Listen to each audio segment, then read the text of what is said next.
Welcome back to this quick video series on survival behaviors for the COVID-19 pandemic. I'm Jeffrey Pellegrino, your guide to making hopefully helpful decisions during this evolving event. Remember, we're looking at the chain of survival behaviors, and that first link is preventing and preparing. We want to be able to understand the virus, put together a plan so that we understand our risks, and what are the resources that we need to be comfortable and healthy throughout the experience. Although many communities are already in the midst of the virus, many are still working to prevent transmission and prepare to take care of each other, which will be the first aid components that we follow up with. So COVID-19 is a disease that's caused by a virus, like a cold or a flu. So antibiotics won't be helping. What will help is by reducing our exposure to the virus, we'll be able to protect ourselves and the most vulnerable people. And no vaccines have been created yet, but we're looking forward to that in the near future. There are some specific actions, though, we can do personally and socially to prevent the spread and prepare ourselves to help those who do acquire the virus.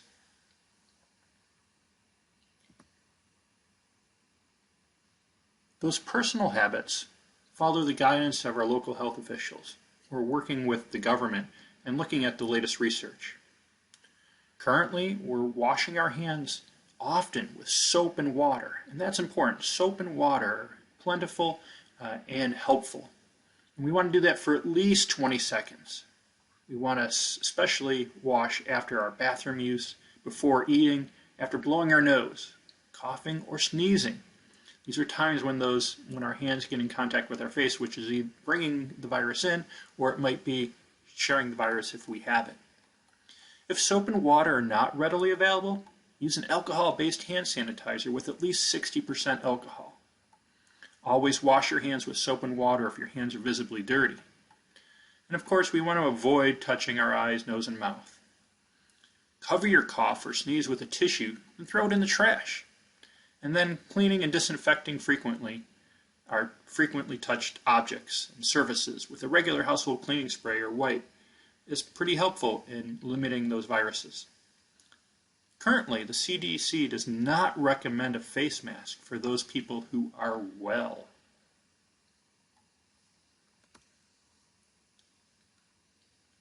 Our social habits include social distancing, which is a concept of staying about 6 feet apart from any other person during regular interactions. So when you're shopping or in your office or people around family members even. So that's going to be important. You've got to remember, our goal is to flatten the curve so that the amount of people are not overwhelming our healthcare system if they should become sick.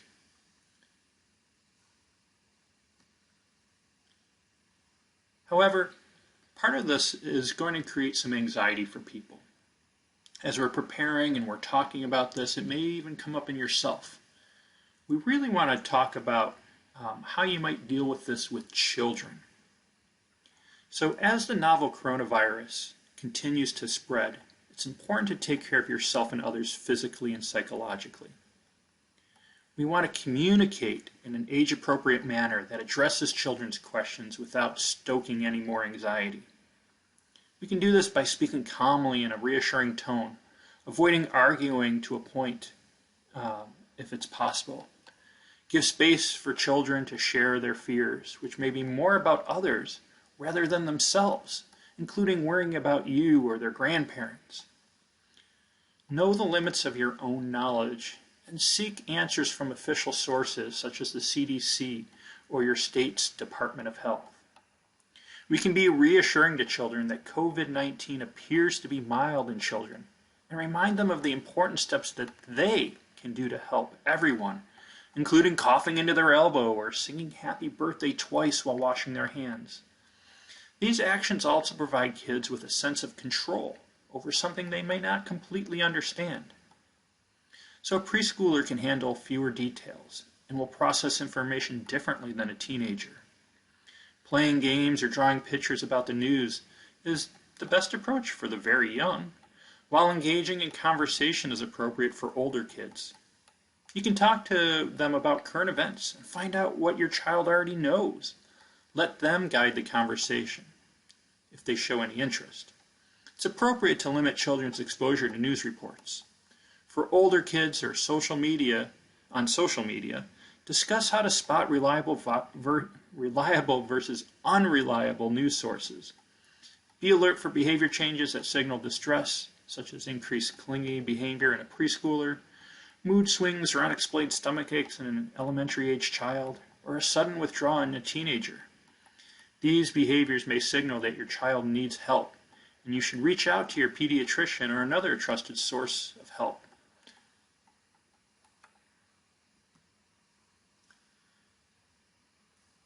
In building a plan, we're going to reduce some of our anxiety, and by engaging others, we may also decrease some of their anxiety.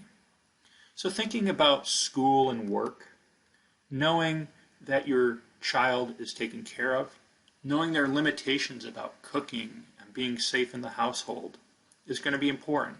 Knowing your routines for work and being able to stay healthy there and being able to come home and clean up and make sure you don't transfer any disease when you come home are going to be important plans for you to develop.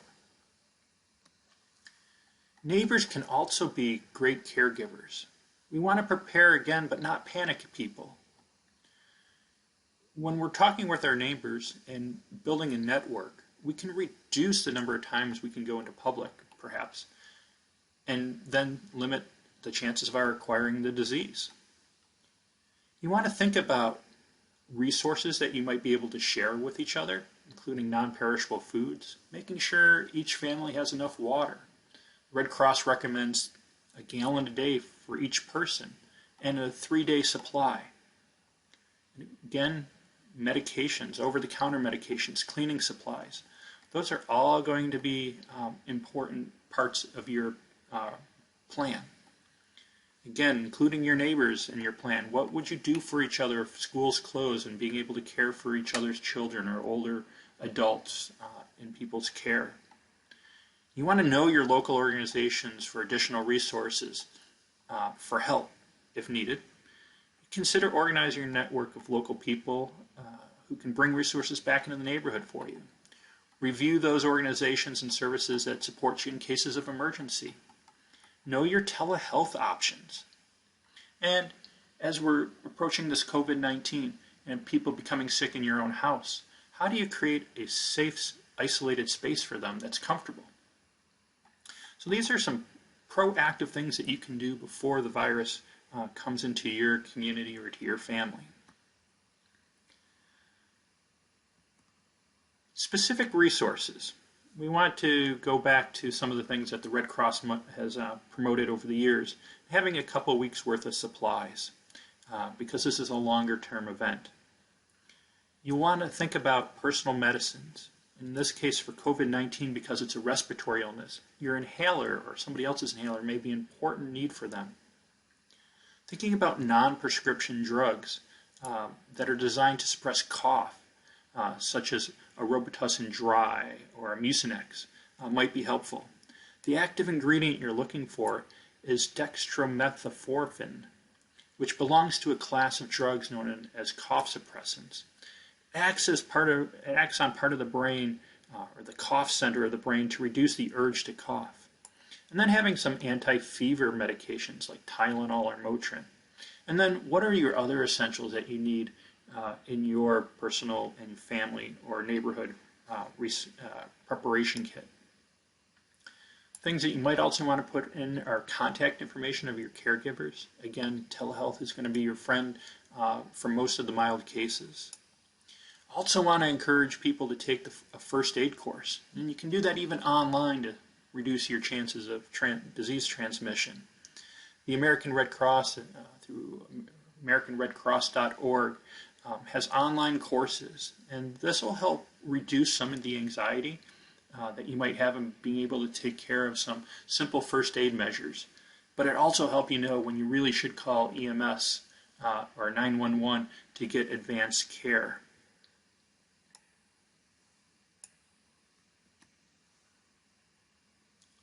So please find our next video on accessing help or early recognition of COVID-19.